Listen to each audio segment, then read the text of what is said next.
दीन से तो आके उन्होंने पेशकश की कि हम 7 दिन होते हैं हफ्ते में, 6 दिन आपके खुदा की इबादत करेंगे, 1 दिन आप हमारे खुदाओं की इबादत करें। तो रसूल करीम सल्लल्लाहु अलैहि वसल्लम ने फरमाया कि अगर तुम मेरे हाथ में एक में चाँद दूसरे में सूरज भी ला के रख दो, तब भी मैं अल्लाह करीम की तौहीद के ऐलान से पीछे नहीं हटूंगा।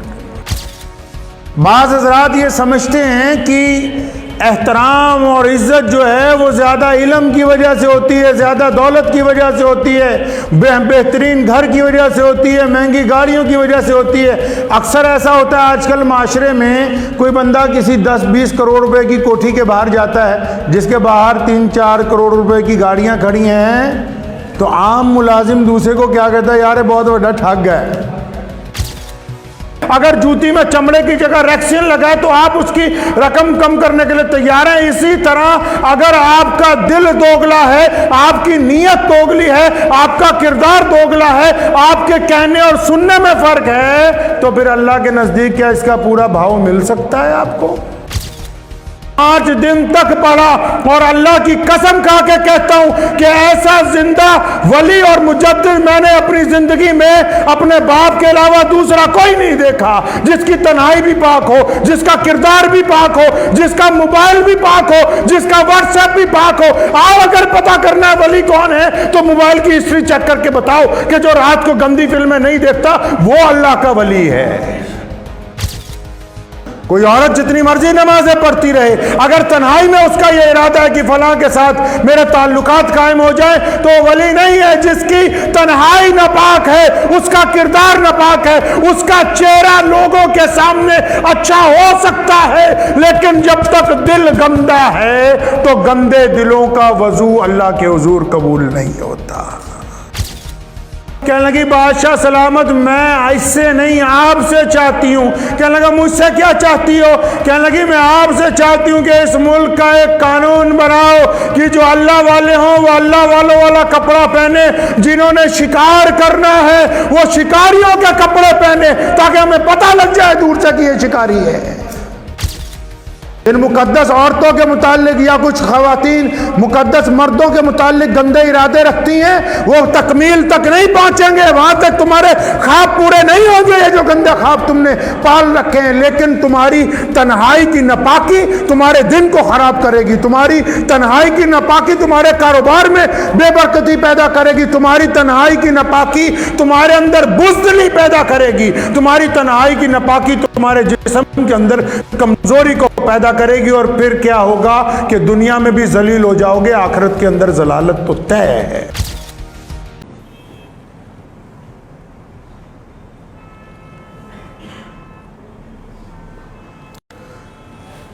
बिस्मिल्लाहिर्रहमानिर्रहीम। शुरू अल्लाह ताला के नाम से जो बड़ा मेहरबान और निहायती रहम करने वाला है। तमाम हज़रात दुरूद शरीफ पढ़िए जी। अल्लाहुम्मा सल्ली अला मुहम्मद व अला आलि मुहम्मद कमा सल्लैता अला इब्राहीम व अला आलि इब्राहीम इन्नका हमीदुम मजीद। अल्लाहुम्मा बारिक अला मुहम्मद व अला आलि मुहम्मद कमा बारकता अला इब्राहीम व अला आलि इब्राहीम इन्नका हमीदुम मजीद।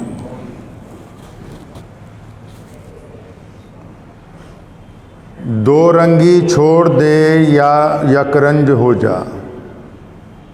दो रंगी छोड़ दे यकरंज हो जा, मतलब दो रंग आप छोड़ दें, एक रंग के अंदर आ जाएं। दो रंगी छोड़ दे यक रंग हो जा, सरासर मोम हो जा या सरासर संग हो जा। अल्लाह के प्यारे नबी हज़रत मोहम्मद रसूलुल्लाह सल्लल्लाहु ताला अलैहि वसल्लम की ज़ात गिरामी ने इस प्यारे दीन के साथ पूरी कायनात के इंसानों को यक रंग होने की तालीम दी।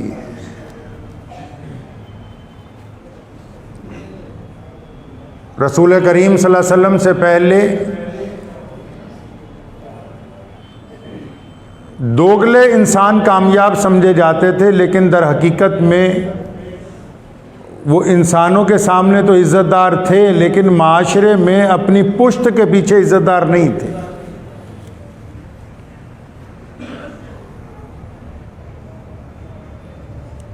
अक्सर लोग सवाल करते हैं कि हम बहुत दुआ करते हैं कसरत के साथ, सदका करते हैं,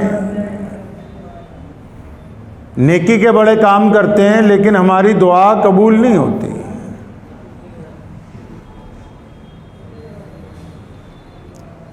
नबी अकरम सल्लल्लाहु ताला अलैहि वसल्लम को अबू जहल ने आके एक पेशकश की,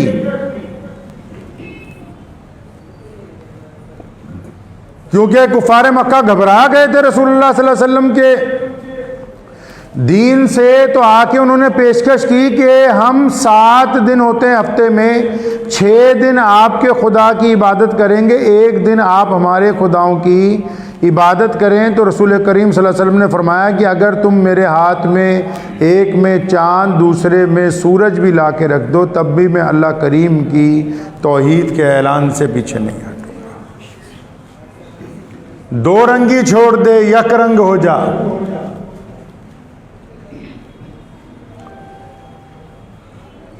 दुआएं उनकी कबूल नहीं होती जिनके 2 रंग हैं, और जिनका रंग ही एक है उनकी दुआ रद्द नहीं होती है, जिनका रंग एक है। अब रंग से मुराद क्या है? कौन से रंग की हम बात कर रहे हैं? बाज़ हज़रात ये समझते हैं कि एहतराम और इज़्ज़त जो है वो ज़्यादा इल्म की वजह से होती है, ज़्यादा दौलत की वजह से होती है, बेहतरीन घर की वजह से होती है, महंगी गाड़ियों की वजह से होती है। अक्सर ऐसा होता है आजकल माशरे में, कोई बंदा किसी 10-20 करोड़ रुपए की कोठी के बाहर जाता है, जिसके बाहर 3-4 करोड़ रुपए की गाड़ियां खड़ी हैं, तो आम मुलाजिम दूसरे को क्या कहता है? यार ये बहुत बड़ा ठग है। कहता है कि नहीं कहता है? जो उस बंदे के बारे में माशरे में बात मशहूर हुई होती है वही सब लोग कहेंगे, हालांकि वो 10 करोड़ रुपए की कोठी में रह रहा है, बेहतरीन गाड़ियां बाहर खड़ी हैं, लेकिन रास्ते में से चलता हुआ बंदा उसकी पुश्त के पीछे कह रहा है यार ये फलाना बदमाश नहीं, फलाना ठग नहीं है, फलाना बेईमान नहीं है, उसका घर है। तो क्या उसका अच्छा घर उसको इज्जत दिलवा सकता है? क्या उसकी अच्छी कोठी उसको इज्जत दिलवा सकती है? क्या उसका अच्छा कारोबार उसको इज्जत दिलवा सकता है? कोई बंदा बहुत ज़्यादा दीनदार बन जाता है, दाढ़ी रखता है, पगड़ी बांधता है सिर पे, सलवार उसकी टुकनों से ऊंची रहती है, और सारा दिन अपनी बीवी के सामने, बच्चों के सामने, रिश्तेदारों के सामने अपने पीर की तारीफ़ें करता है, लेकिन उन तारीफ़ों के बाद जब वो ज़ाती मामले में अगर किसी से बदतमीज़ी करता है, ज़ाती मामले में किसी से ठगी मारता है, ज़ाती मामले में बीवी से बदखुल्की करता है, तो घर वाले क्या कहते हैं? तुझे ये सिखाया तेरे पीर ने? तो पता ये लगा कि उसकी तारीफ़ें किसी काम की नहीं है, उसका किरदार काम का है। तारीफ़ें नहीं काम आ सकती हैं उसकी, जितनी मर्जी करता रहे वो। मेरे वालिद मोहतरम मरहूम शेर इस्लाम मौलाना हबीबुर रहमान साहब सानी लुधियानवी रहमतुल्लाह अलैह सारी ज़िंदगी खद्दर का कपड़ा पहना, एक जूती पहनते थे, जब वो टूट जाती थी तो नहीं लेके आते थे। तो एक दिन मुझे एक साहब मिले, यहाँ मिलने के लिए आए थे, तो मुझे गुफ्तगू में कहने लगे कि जो मैंने कपड़ा पहना है ये 5,000 रुपये मीटर है, और ये जूती जो है ये 45,000 रुपये की ख़रीद कर लाया हूँ दुबई से। तो मैंने एक तालिब इल्म को कहा कि अंदर से हज़रत की जूती लाओ।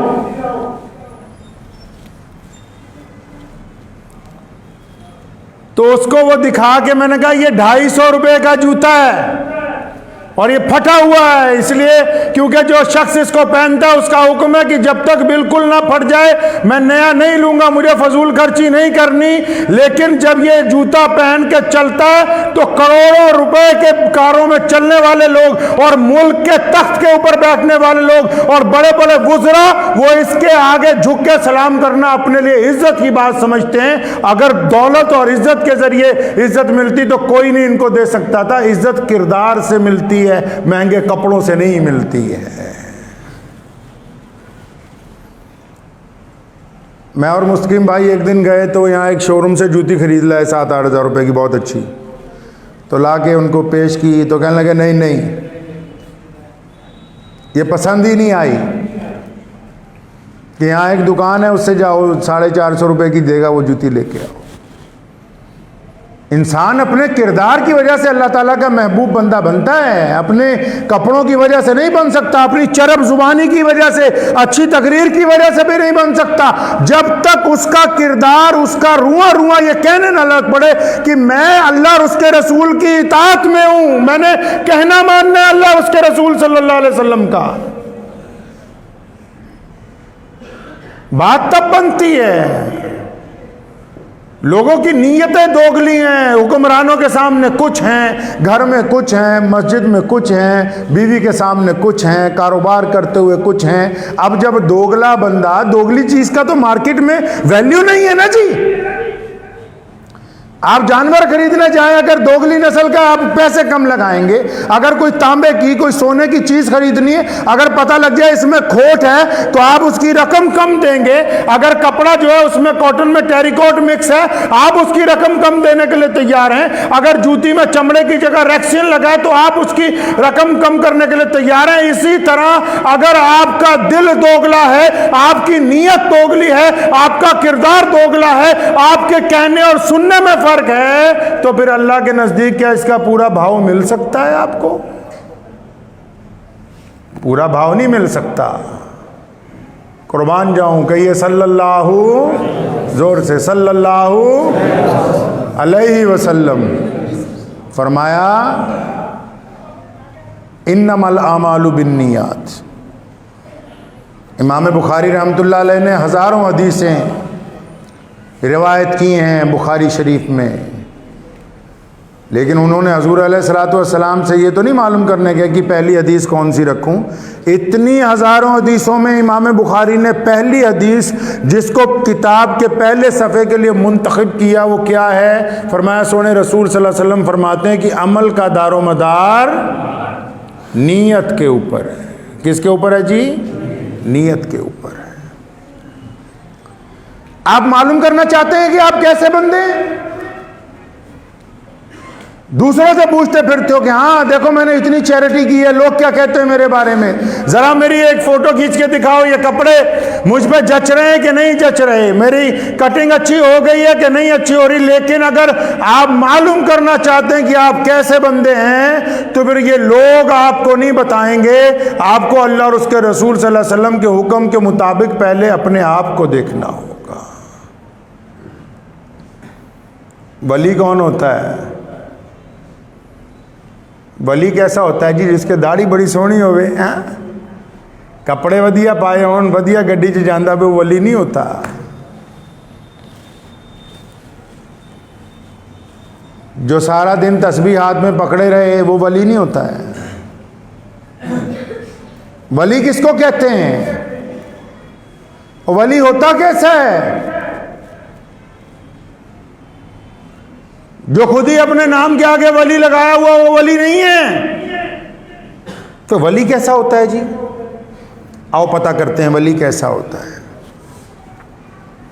चाहे वो मर्द हो या औरत हो। वली, आजकल तो वली का पता करना बहुत आसान हो गया है। आजकल वली का पता करना बहुत आसान हो गया है, पहले थोड़ा मुश्किल था। अब दूसरा बंदा भी पता लगा सकता है कि ये वली है कि नहीं है, पहले खुद ही पता लगा सकते थे आप। अली रज़ियल्लाहु फरमाते हैं वली वो है, इमाम हुसैन रज़ियल्लाहु ताला ने फरमाया अच्छा बंदा वो है जिसकी तन्हाई पाक है, जिसकी तन्हाई पाक है। जब तन्हा होता है तब ये क्या सोचता है? जब यार दोस्त, भाई बहन, माँ बाप कोई साथ नहीं होता, जिस वक्त अगर कभी रात को कहीं किसी होटल के कमरे में अकेला होता है, या घर से बीवी बच्चे चले जाते हैं अपने ननिहाल, तब ये अकेला होता है, या सफर में ये अकेला होता है, तब ये क्या सोचता है? तब इसके दिमाग में क्या ख्यालात आते हैं? अगर ये तब भी ये सोचता है कि मैं अल्लाह और उसके रसूल का पाबंद हूं, आजकल तो मोबाइल की हिस्ट्री खंगाल लीजिए, कुछ बातें कहने की नहीं होती, लेकिन मैं आपको बताता हूं, मैंने अपने वालिद के इंतकाल के बाद उनका मोबाइल 5 दिन तक पढ़ा और अल्लाह की कसम खा के कहता हूं कि ऐसा जिंदा वली और मुजद्दिद मैंने अपनी जिंदगी में अपने बाप के अलावा दूसरा कोई नहीं देखा, जिसकी तन्हाई भी पाक हो, जिसका किरदार भी पाक हो, जिसका मोबाइल भी पाक हो, जिसका व्हाट्सएप भी पाक हो। आओ अगर पता करना है वली कौन है तो मोबाइल की हिस्ट्री चेक करके बताओ कि जो रात को गंदी फिल्में नहीं देखता वो अल्लाह का वली है। जिसके पास किसी औरत के गंदे पैगाम नहीं आते वो अल्लाह का वली है। जो 2 नंबर के मैसेज नहीं करता वो अल्लाह का वली है। और जिसकी तन्हाई में जो किसी की बहन के साथ मुंह काला करने का इरादा नहीं करता वो अल्लाह का वली है। क्या सिर्फ नमाज पढ़ने से बंदा वली बन जाता है? कोई औरत जितनी मर्जी नमाजें पढ़ती रहे, अगर तन्हाई में उसका यह इरादा है कि फलां के साथ मेरे ताल्लुकात कायम हो जाए तो वली नहीं है। जिसकी तन्हाई नापाक है, उसका किरदार नापाक है, उसका चेहरा लोगों के सामने अच्छा हो सकता है, लेकिन जब तक दिल गंदा है तो गंदे दिलों का वजू अल्लाह के हुजूर कबूल नहीं होता। गंदे दिलों का वजू अल्लाह के हुजूर कबूल नहीं। मुझे कई गैर मुस्लिम दोस्त भी पूछा करते हैं दुआएं कबूल होती नहीं होती, वो भी सुन लें। बंदा मुसलमान हो या गैर मुस्लिम हो, फरमाया जब मुझसे मांगता है ना तो मैं उसे देता हूं।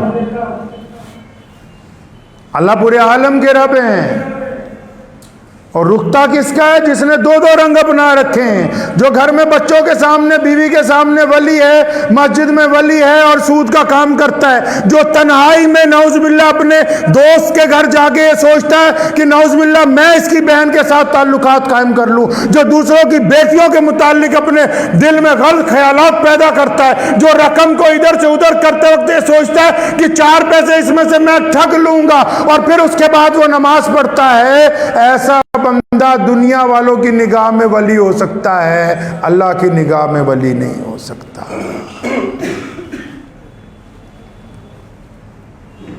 एक चिड़ा और चिड़ी दरख्त पर बैठे हुए थे तो चिड़े ने चिड़ी से कहा कि वो देख सामने शिकारी आ रहा है। चिड़िया ने दूर से देखा, कहती नहीं शिकारी नहीं लग रहा, कोई वली लग रहा है, अल्लाह वाला लग रहा है। तो चिड़े ने तो चिड़िया को कहा कि उड़ जाते हैं, ये बंदा शिकारी है, कहीं हमें मार ना दे। तो चिड़िया ने कहा नहीं नहीं, देखो इसकी शक्ल से, इसके कपड़ों से, कपड़े तय करते ना। कई लोग कहते हैं भी कपड़े तय नहीं करते बंदे के किरदार को, कपड़े भी आपके किरदार को तय करते हैं कि आप कैसे आदमी हैं। खाकी वर्दी अगर ये तय करती है कि पुलिस वाले हैं, चोरों को पकड़ने के लिए हैं, तो चोरों ने भी अपने कपड़े तय कर रखे हैं कि बिल्कुल चुस्त दुरुस्त टाइट कपड़े पहनने ताकि पकड़े ना जाएं, बिल्कुल सर पे बाल कम रखने ताकि कोई हमें बालों से ना पकड़ ले, कोई फालतू बोझ नहीं पहनना, जूती ऐसी हो दौड़ने में आसानी रहे। उन्होंने भी तो अपनी वर्दी बनाई है। तो चिड़े ने चिड़िया को कहा कि उड़ जाते हैं यहाँ से, ये आ रहा शिकारी मार देगा। कहने लगे नहीं नहीं, तुझे मेरे शौहर गलतफहमी हो गई, ये शिकारी थोड़ी है, ये तो देखने से कोई अल्लाह वाला लगता है। वो बेफिक्र हो गया। इतनी देर में एक तीर आया और सीधा चिड़े के लगा और चिड़े को अपने साथ ही ले गया। कितनी सी होता है चिड़ा चिड़िया, छोटे से तो होते हैं। चिड़िया रोने लगी, सीधी बादशाह के पास पहुंची। मुल्ला रूमी रहमतुल्लाह अलैह ने अपनी हिकायात में से लिखा है। तो उसने जाके शिकायत की कि जनाब वो फ़लाँ आदमी ने मेरे खामिद को, मेरे चिड़े को मार दिया तीर मार के। शिकारी को पकड़ के बादशाह के सामने लाया गया। पूछा तूने मारा है? जानवरों को मारना बहुत सारे लोग कोई जुर्म नहीं समझते। वो कहा हाँ जी मैंने मारा है। पता लग गया तो क्योंकि चिड़िया ने शिकायत की थी तो बादशाह ने चिड़िया से पूछा बताओ इसको भी फांसी की सज़ा दे दें क्योंकि इसने तेरा जोड़ा तोड़ दिया। तो उस चिड़िया ने जो कहा वो आपको सुनाना है। कहने लगी बादशाह सलामत, मैं ये नहीं चाहती कि शिकारी को मौत की सजा दी जाए। कहते फिर तुम क्या चाहती हो, ये मुकदमा क्यों लड़ा, इसे गिरफ्तार क्यों कराया? कहने लगी बादशाह सलामत, मैं इससे नहीं आपसे चाहती हूँ। कहने लगा मुझसे क्या चाहती हो? कहने लगी मैं आपसे चाहती हूँ कि इस मुल्क का एक कानून बनाओ कि जो अल्लाह वाले हों वो अल्लाह वालों वाला कपड़ा पहने, जिन्होंने शिकार करना है वो शिकारियों के कपड़े पहने, ताकि हमें पता लग जाए दूर से कि ये शिकारी है, ताकि आइंदा कोई बंदा इनके भेंट ना चढ़ जाए। पता होना चाहिए, इसको पाबंद कीजिए इस बात का कि अगर ये शिकारी है तो इसके कपड़े शिकारियों जैसे होने चाहिए। रोना पीटना लगा रखा है जा जाके बड़े बड़े मौलवियों के पास, वलियों के पास। मैं तो बड़ा हैरान होता हूँ। हमारी खानकाह हज़रत रायपुरी रहमतुल्लाह अलैह की हज़रत मौलाना शाह अब्दुल कादिर साहब रायपुरी रहमतुल्लाह अलैह, तो वहाँ जब भी जाओ तो अब मैं जो देखता हूँ जो भीड़ लगी होती है, किन की लगी होती है? अजी कोई आ रहा, बच्ची का दाखिला नहीं हुआ, दुआ कर दो। अजी काम नहीं चल रहा, दुआ कर दो। अजी भैंस बीमार होगी, दुआ कर दो। आप अंदाज़ा लगाएं कि जो मस्जिदें, खानकाहें, मदरसे इंसानों की तरबियत के लिए बनाए गए, जहाँ आके ये मालूम करना था कि अल्लाह और उसके रसूल की रज़ा कैसे हासिल होगी, वहाँ दुनिया की चीज़ें मांग रहे हैं। कारोबार नहीं चलता तो कोई अच्छी दुकान खोलो, मंडी में जाओ, अपना सामान तब्दील कर लो। दाखिला नहीं हो रहा तो दिन रात पढ़ो, जाके मेरिट में अपना नाम दाखिल करवा लो।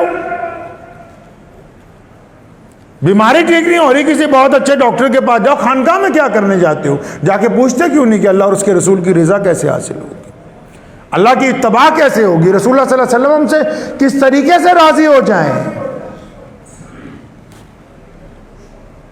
जब तक हम दो रंग नहीं छोड़ेंगे, यक रंग नहीं होंगे रसूलुल्लाह सल्लल्लाहु अलैहि वसल्लम के हुक्म के मुताबिक। आप सल्लल्लाहु अलैहि वसल्लम की कायनात में जो बेशुमार खसूसियात में, उसमें सबसे बड़ी खासियत यह भी है कि रसूलुल्लाह सल्लल्लाहु अलैहि वसल्लम का दीन दो रंगी नहीं है। इस दीन में मसलिहत नहीं है, इस दीन में दोगलापन नहीं है, इस दीन में किसी बड़े के लिए अलग बात, छोटे के लिए अलग बात बिल्कुल नहीं है। रसूलुल्लाह सल्लल्लाहु अलैहि वसल्लम ने सबको यकसा रखा है। इस्लाम का इंसाफ तो कायनात में सबसे निराला है। लोगों ने बांटते हुए कहा कि बराबरी में बांटो, इस्लाम ने कहा बराबरी में नहीं बांटो, जो ज़्यादा कमज़ोर है उसको ज़्यादा दो ताकि वो दूसरों के बराबर आ जाए। इसको इंसाफ कहते हैं। अगर आप चाहते हैं कि दुआएं कबूल हो जाएं तो अपनी तन्हाई को चेक कर लें, अपने मोबाइल को चेक कर लें, अपनी हिस्ट्री खंगाल लें जाके। अब तो मशीन आपके हाथ में। अपने इस दिल को खंगाल ले, इस दिमाग को जिसमें गंदे ख्यालात बार बार आते हैं कि नहीं होगा, कोई नापाक इरादा पूरा नहीं होगा, मैं बता रहा हूं आपको।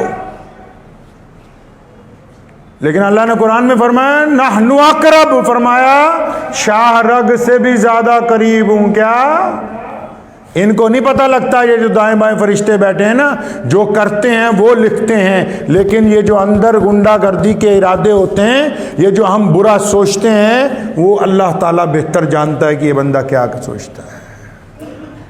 वो हमारी सोच से ज्यादा करीब है।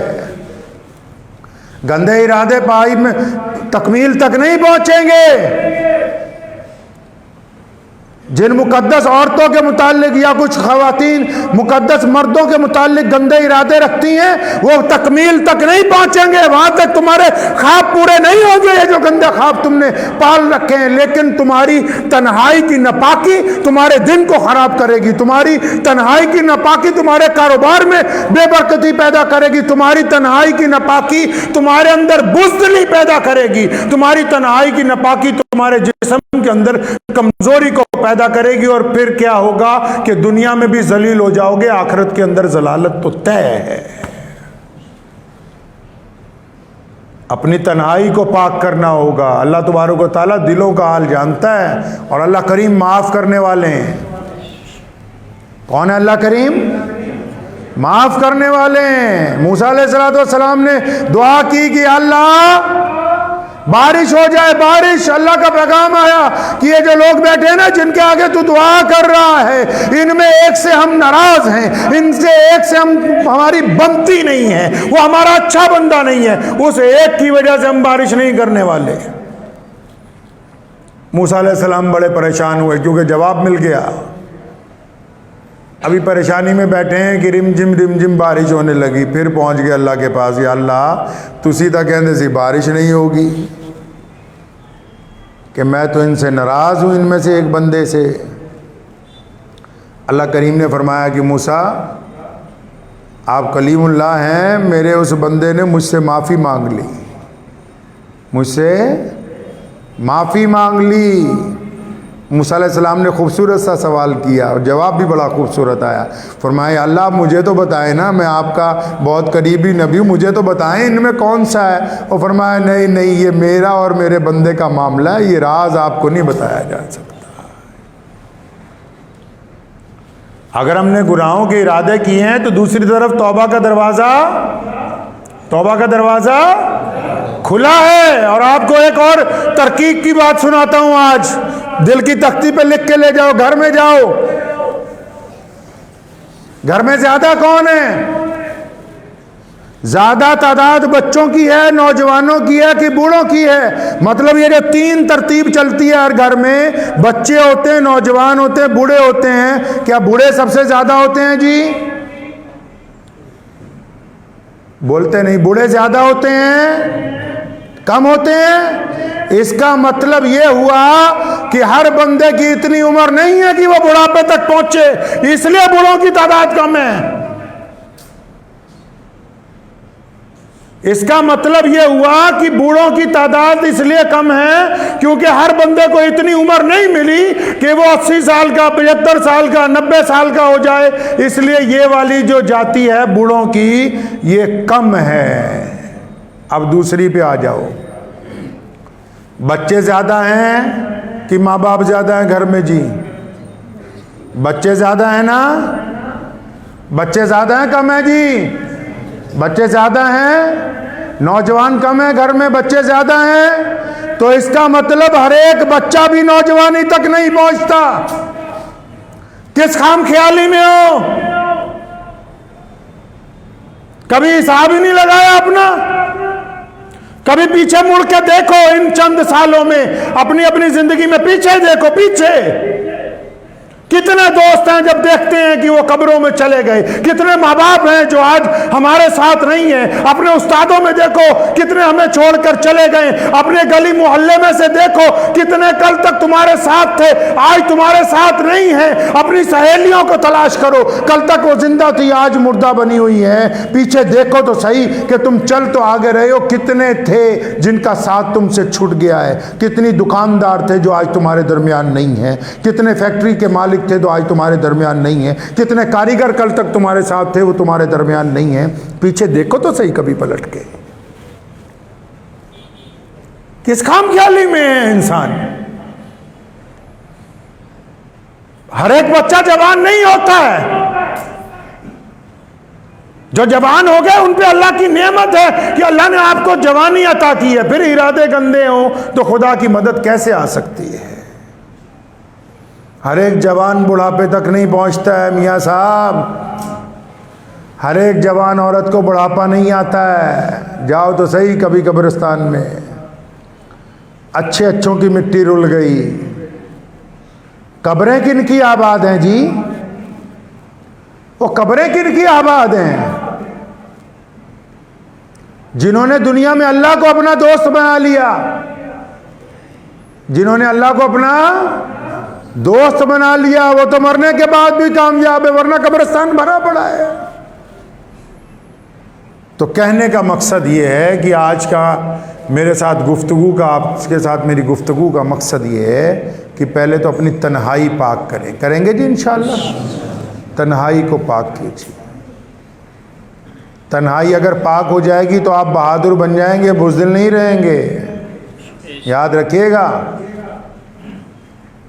माफ़ करो, मैं कई बार बीच में मौलवियों के ऊपर बोलने लगता हूँ, कई मौलवी नाराज़ हो जाते हैं। अगर तन्हाई पाक हो जाएगी तो आप पूरा दबके के साथ बोलोगे, तुम्हें पता होगा टेंशन कोई नहीं है।